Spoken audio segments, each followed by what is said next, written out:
I don't own a debit card. I've never owned one. I've never allowed my 3 sons to possess one. Certainly and truly the worst financial tool ever given to the American consumer. Everybody's been talking about good debt and bad debt, and you might be wondering it yourself. And as somebody that's drugged my way from zero to millionaire, somewhat successful, and has actually paid for all the advisors and the lawyers, and I'm just going to tell you what they told me and tell you my opinions and see if this helps you, because I never had somebody to tell me these things and I had to learn the hard way. So I want to tell you guys, and hopefully this helps you. If it just helps one person, that's all that really matters to me. So let's get right to it. One, I want to address credit cards. I have always been one. I'm not a debt person, okay?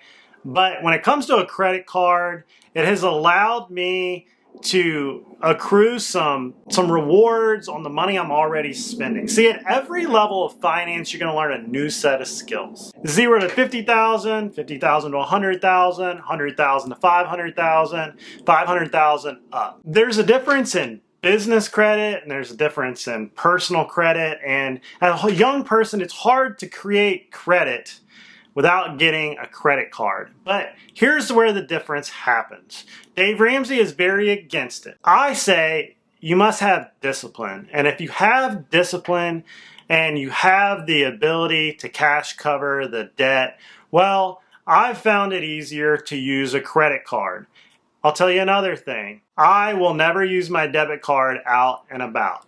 It is one of the most dangerous things you can do. I don't care what any of the financial gurus out there will tell you. I've talked at length about this. How would I remove 99.9% of my personal liability like that? So I use the safest form of payment that exists on the face of the earth, and that is a credit card.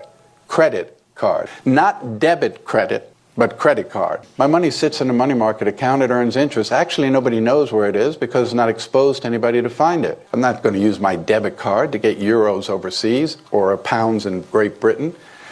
And every day I use my card, and then if I pay the bill in full or part of the bill, my credit score goes up. So I'm building credit while I'm using that credit card.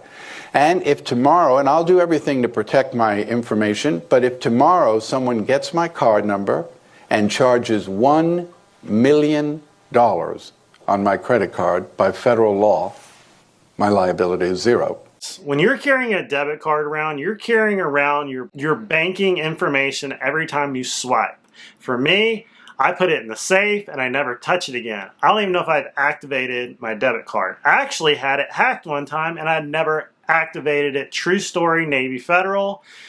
I could go down a rabbit hole. I made an entire video about when our bank accounts got hacked at Navy Federal. It was a crazy set of events. You must protect your personal information, and by using a credit card, you're creating one more loop away from your banking information and forcing the credit card company to fight for it. You want the credit card company in between you and the criminal. I want to add this for those that'll argue with me. When you get hacked and the bank shuts your card down, your bank account freezes it, and they're doing their investigation, well, you're just out.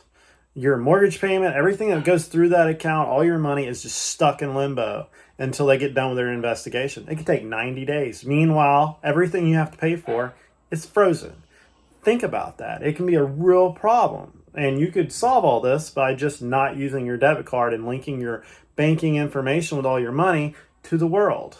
Use another application for that, and that's what a credit card can do for you. That's what I'll say about credit cards. On the business side, if you're having to pay for inventory and you're having to pay for the business expenses you're having to pay for, like for me, all of my real estate agent stuff, all my YouTube travel, all my stuff is on a business credit card. It allows me to have all my transactions tracked in one spot. It allows me to just put that over to the bookkeeper and they can just do my expenses. And on that note, I can get rewards from it. I mean, there's no point of not having the thousands of dollars of rewards every year on money I'm already spending. But I have the discipline to do it. I have the cash to cover. I'll say this about debt. A debtor is always slave to the lender, but if you have the cash to cover, you can use it as a tool. It's like a broadsword. When you swing it, it can cut you just as bad as it can cut whatever you're trying to leverage, okay? We're in this day and age where it's really hard not to use a credit card. Can't use checks. A lot of people won't take them. They take too long to come here and, out of your account, process. It's very lethargic. Like right now, chasing commission checks is terrible. It's a terrible situation. So a lot of people don't want to take checks. A lot of people aren't even using them anymore. Cash, very slow. It's just really hard to operate a business with just cash. It's hard to track in and out. Most of your bookkeepers are going to tell you to take a hike, okay? So you really got to have a credit card. I don't believe Dave Ramsey actually uses a debit card. One, he's such a high-profile individual that somebody would just hack his accounts. If it hasn't happened already, it's going to happen one day. No person as a public figure or internet personality or touches the internet should never have your debit card connected to the internet. If you have not been hacked, it will happen soon. Spend some time to learn how to mitigate that risk. So as I travel, I always use a credit card. I always split my credit cards up just in case I lose one of them while I'm traveling, because in most instances you have to buy plane tickets with something. You have to have some type of card on file. Last time I traveled on an airplane, I pretty much had to have a card on file both with the airline to buy stuff while I'm flying, or the internet, or while I'm in the airport. I had to have a credit card. It's just become too hard to transact without a credit card. Plus, if you're a young person, you're building credit to where if you have to have an apartment in the future. I remember the first time when I was in the military, first apartment I ever got, they ran my credit. I didn't have any credit. Never had any reason to, and I had to have an apartment. It's just not feasible to not have credit, and as much as I'd like to stick it to the man, you gotta have credit. I froze my credit after I became wealthy, okay? I don't need it anymore, but at one point in my life, I needed credit. It just is what it is. You gotta buy a house, you gotta get started. It's the world we live in. But once you get to where you're going and you've purchased your property and all this stuff, freeze it. Because if you're on the internet or you're connected to anything really anymore, the city of Pensacola just got hacked the other day. The building inspector's office got hacked the other day. Your information is out there and people are going to use it against you. So I personally froze my credit. Maybe I'll do a video on how to do that later. It's very important. I'll say this, car loans, don't do it. If you can't buy it cash, don't buy it. If you got to have a car, buy a cheap one. This leveraging to buy cars is not going to make you wealthy, okay? It's just a depreciating asset that you have leveraged at a fixed rate that is just going down. It's eating you up on the interest, and it's eating you up on depreciation and maintenance. It's just like two sides of the spectrum just eating you up, and by the time you add in maintenance, there's three ways that are eating you up. Don't leverage cars. Buy what you can afford. I bought my first truck cash. My first truck I bought was cash. The truck I drove before that was the one my dad gave me when I was 15, and a box of tools, and I learned how to work on it. He paid like $3 grand for it. I drove cross country 4 times, okay? Because if you can stack cash and have low expenses, you're going to be wealthy fast. But if you like to have BMWs and Mercedes and you can't afford it, and you've got a car note on it, and you've got to maintenance it, you're not going to be wealthy. It's going to take you a very long time. I was able to save 70, 80, 90% of my income for many years because I was traveling in the military, and allowed me to stack money fast. But if you have high taste as a young person, it's going to be very hard to escape the rat race. I'll talk about investment debt, okay? A lot of people like to say investment debt is good debt. Well, like I said, it's like a broadsword, okay? I know an agent right now, real estate agent, that has leveraged out 3 properties with hard money loans, thinking she was gonna move fast, and now they're getting called due. She wasn't able to complete the properties in a certain amount of time. And what actually happened was got in a spiff with a contractor, put a lien on it. Now all of a sudden, it's going to be hard for her to put it up for sale with the flip. Meanwhile, she's got to pay the hard money. They're coming due, and she's going to lose all 3 of them, or she's going to just go bankrupt. And this is what happens with leverage. If you have 15 properties and your insurance triples, it doesn't matter what your note is, the percentage of your note is when you no longer cash flow and you're having to fund all this out of pocket, and you get a vacancy rate or whatever. So people say that, Dave Ramsey's right, people say that if, I'm going to have a tenant pay down my note. until you have a vacancy, until you get sued, until you have a maintenance problem, or you got to put them in a hotel room because the house flooded or something they did, or heck, a car goes through the front of the window of the front porch. Like, stuff happens. I was driving down Garden Street the other day and a car had gone right through a house and right through the front porch. And of course you got to move them out, pay for them to go someplace while that's getting fixed. And they'll say, well, insurance will pay for that. Oh, good luck. Good luck trying to get some of these insurance companies to pay for certain stuff. So that's my high horse on that one. So yeah, if it's your first property and it's a really, really smoking deal, you can do it. But just know that leverage is dangerous. And the way I like to look at it, you need never go over 50% leverage, ever, ever, ever, ever. Always have cash to cover that leverage.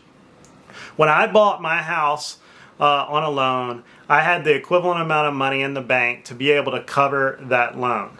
And if something were to happen, I could cover it. And I wound up just going ahead and paying off the loan because I was paying down a known rate of return. My note was almost 5%. I was like, hey, I'm paying down 5%. Cool. I'm tired of watching the money go up in smoke every time I pay the bank. Business debt, well, if you're very wealthy, you might carry some business debt, okay? I've seen a lot of rich guys do it, but they're on another level. When you get over the $1 million mark, $10 million mark, $20 million mark, some of these guys are not trying to draw actual profits on businesses. Sometimes they're trying to lose money on businesses, and if you're downhill looking up, you have no idea what they're doing. Just focus on the level of finance you're at. If it's 0 to 100,000, 100,000 to 500,000, 500,000 to $1 million, know where you are in that spectrum and play the small game, okay? Pay down the debt. Like, if you're in a business, bootstrap it.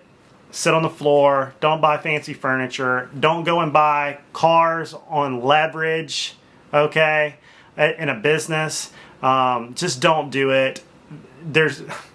If you buy all these people that think they're going to buy this big truck and then they're going to write off the F-350 King Ranch, well, they don't know what recapture is, okay? Depreciation, recapture. It will come back and get you. And many of the EAs, CPAs that I work with will tell you sometimes it's better off just to take the mileage and just don't do it. Because if you don't run that bad boy into the ground, you're going to owe the IRS the difference if you don't run it absolutely until the wheels fall off. Because when you sell it, you're going to need recapture. Same with real estate. You sell that bad boy and you've been depreciating it out, you're going to have recapture. It's going to come back and get you. I've paid it over and over and over again. This is not financial advice. I'm not an EA, CPA. I'm not a lawyer. I'm just a real estate agent out there hustling, okay? And a YouTuber and a businessman. So I've done all this stuff and I'm saying don't just talk to your own EA, CPA before you do this junk. It's not all roses and hand grenades like everybody thinks it is, okay? All right, number one, home mortgage. I'm going to say yes, a home mortgage is probably quasi-good debt, okay? It allows you to get into a house. You have to sleep somewhere. You want to make sure you don't overpay for the property. You want to make sure you have enough setback for maintenance, dollar per square foot per year on a house. Make sure you set that aside, 3,000 square foot. House, you need to have 3,000 set aside in case something happens in the house. Air conditioner goes out, a hot water heater, an appliance, etc., etc. Mortgage brokers can make you broker, so make sure you have money set aside. Make sure you are able to afford the insurance premium, and if they decide to come back on you and cancel you or raise it or whatever, you have the money to chase the premium because they will force place that insurance on you. Just make sure you understand that. That's why I don't do debt, because they don't force place nothing on this guy, okay? If that were to happen, I would just self-insure it until I fix whatever issue it is, and if I can find a cheap insurance policy, cool. I can also cut it down to just, I can get rid of wind, I can just do fire, I can just do liability, I can pick and choose what I want to do, I can drop burglary and all these other things, and I can mix it around because I own my house outright and all my properties outright. You're not going to foreclose on me for force place in some insurance policy that goes from $1,000 to $15,000. I saw that happen. I talked about it in another video, and this dude in the comment section was like, that's not true. Yeah, they will do that. They will force place insurance, and it'll be the most expensive policy they can find because they ain't trying to make you a good deal. That mortgage company wants to protect itself, and it says in the mortgage that they can do it, and here you go, and it goes into escrow, okay? And they're just going to get it. Or they'll send you a nasty note and say, you got to pay this unless you're not escrowing, and it's just up to you. They'll give you 30, 60, 90 days, and you better figure it out. So that's the kicker on home mortgages. And make sure you can afford it. 15-year better than 30. You can draw it out all you want, and like I said, a 2% note means nothing if they triple your insurance. Or if there's some deficiency in the property and they're forcing you to fix it and it's $30,000 for a new roof, or it's $20,000 for this, or it's $15,000 for that, or it's $1,800 for a hot water heater. Yeah, go price out a plumber to come do a hot water heater now. It's expensive, okay? That's one thing I learned as my real estate portfolio got bigger and bigger and bigger. I was having to spend more time on tenant issues, obligations, property management. No matter how many times you think you're just going to hand it to property management, they're still going to call you about the AC being out. They're going to call you when the tenant hits the car with a rock next door, or gets in a fight, or tries to fight the plumber, or they're dealing drugs out the back door. You're always going to have these issues in real estate. They're going to take your time and your energy. Same way with business. If you own a business, you're going to have to spend time working the business. There is an hourly to this, and you got to figure out where's the best place for your hard-earned mental capacity to go to. Like, you only got so much going on up here, and when you're having to deal with all these things, sometimes simplicity is what you look for. So that's my thing about debt and the obligation and servicing the debt. Never use a loan to buy a depreciating asset. The idea is for your money to grow, not get smaller. And you might say, well, I can make money with that item. Well, try to get one with cash. Don't grow your business so fast that you have to take out debt to get that new truck to go run it into the ground. I've seen people buy a $50,000 truck and in 2 years it's junk and they say they made money. I'm like, no, you didn't. I mean, and even if you made $75,000 on the $50,000, was that $25,000 worth it, or could you made it an easier way? I see charter boat captains do this all the time. Go get a $100,000 boat, run it into the ground, all the maintenance costs, and they weasel out a small amount they call a profit. And by the time you look at it, you're like, dude, you made less than minimum wage. And the only reason why you ate was because you took it out of your business. Like, the business will never grow that way. You're going backwards. And some people just don't know their P&Ls and their profit and loss, and that's why they don't make any money. What I'm saying here is there's a time and place for debt. Sometimes it can give you a little time, but if you can't cover that debt, you're setting yourself up as a house of cards. I've seen this happen to my peers in real estate over and over again. They listen to the gurus out there say, oh, leverage is everything, cash is trash. No, cash gets you better deals. It gets you speed. Sometimes it gets you contingencies, and sometimes time and speed is worth more than price to a seller, and sometimes you can leverage that. I see it all the time as a real estate agent, and when I was buying properties, I was buying them for 50 cents on the dollar, 75 cents on the dollar, because I was able to walk up there when somebody had a time of need and do it with speed. One of the hardest things to battle through as a young person, or even a young business person, or even an experienced business person, is banks and credit card companies and car companies spend a lot of money to market to you, to tell you that rich people do this by leverage, or you do it this way through getting a loan, and why wouldn't you get a loan when it's only 2%? Or they're selling you money. They're selling you cards and plastic, and they've spent lots of money to get you to do these things. Same way with student loans. They spent lots of money to get you to go to student debt that's non-bankruptable, that you can never get rid of until you pay off the man and Uncle Sam, okay? And they put young kids in a situation through all this marketing. Now, was it the math is the math? Good rate of return versus what you're putting out. It all boils down to the delta of risk. Okay, you can lose everything as long as you have a mortgage on a property. You can lose everything as long as you have credit card debt and you can't cover it. They will come and get it. They will slap a judgment on you. They will get their 30% or whatever they have on the credit card. Most people do not even know what their credit card interest rate is, and they change it on you all the time. They have set the game against you from word go on credit cards. And I'll say this, as I've done owner finance mortgages where I've sold my properties to people for a mortgage. And when you set up a mortgage, you're betting with the interest rate that they're not going to be able to cover it.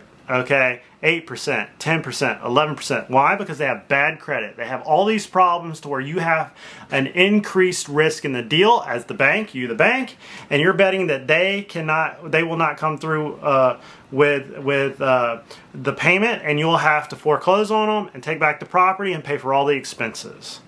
That's what interest rate is doing, and a lot of times is the risk. And on unsecured debt, with a credit card, the risk is very high for these credit card companies, and default rates are going through the roof right now. If you've been noticing that, so the rates are extremely high. If you do not cover it every month, it can become a severe liability, and you got to really think about this stuff. Here's what I'll say: I did not become wealthy through credit cards. I did not become wealthy through a mortgage. I did not become wealthy through all these things. I became wealthy by increasing my income potential, by building a business, by learning trends on the internet, getting eyeballs, coupling it with the most expensive thing there is out there, real estate, well, one of the most expensive things, and creating a business around it where I can make a lot of money, and I never let my lifestyle creep go up as my income went up. I made a lot of money and I kept my expenses really low, and it did not take very long to do that. And if you can do that, you'll become wealthy. You're not going to do it with all these tricks of credit cards and these tricks of loans. The really rich guys, they see something, they go buy it. They do not deal with the bank. They roll up there, they swipe their card, or they sign on the dotted line and they wire the money. They're not going to deal with all these independent variables. To expound on that, I basically took that money that I was making that was above my cost of living excessively, and I started investing in real estate, buying real estate as cheap as possible, and flipping it or renting it. I had a portfolio of them, and every time my YouTube channel or whatever made money, I bought another house, and then the market happened to explode, and I rode the wave. If you're trying to time the market, that's really hard to do. Sometimes it's just luck, and you held on to assets when it actually happened.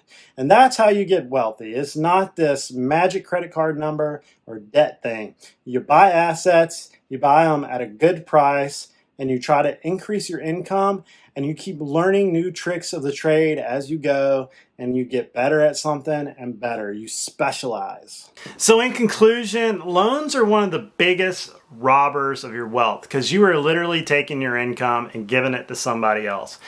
Debtor is slave to the lender. Why? Because it is an obligation that you cannot run away from. It steals your peace of mind, and it just robs you of the cash flow. There's nothing better than paid for real estate.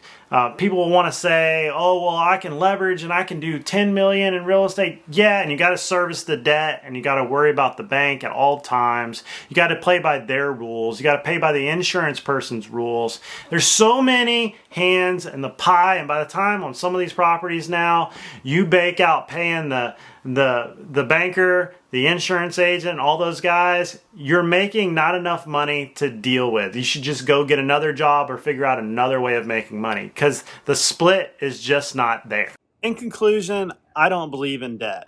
One of the easiest ways to stay wealthy is just don't mess with debt. And when you deleverage the risk in your life, you have a lot less downside. And then you start to grow slowly as you become wealthy. You just stay wealthy and just take on a marginal rate of risk. If you use your credit card, pay it off every month. Just if you use it for if you buy $2,000 worth of stuff, by the end of the month, just pay the $2,000 off. Keep a $0 balance on your credit card and you'll be fine. But if you can't handle that and you find yourself slipping, well, you don't need one.